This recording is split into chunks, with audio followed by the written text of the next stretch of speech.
Per 40 anni le sue forbici hanno incrociato e raccontato il glamour in laguna. Anche per Giancarlo Zennaro, 81enne storico parrucchiere dell'Hotel Bauer a Venezia, è arrivato il momento della meritata pensione. La sua, ci dice, è stata una vita meravigliosa. Nella sua valigia una miriade di aneddoti. La mia vita al Bauer è stata, guardi, stupenda perché per la gente, per la gente di portineria, mi sono fatto amici e poi la clientela che era internazionale. Un aneddoto, un signore brasiliano, marito e moglie, veniva e lui tutto il mese che rimaneva a Venezia prendeva su e lavorava in portineria. Gli piaceva servire in portineria, era miliardario, abitava in Brasile, a Rio, a Botafogo e lavorava in portineria.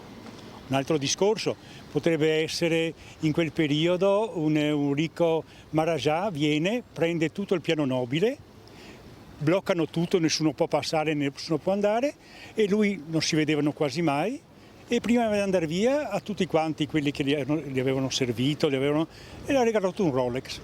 Tra le sue clienti più affezionate c'è anche la fotomodella Naomi Campbell.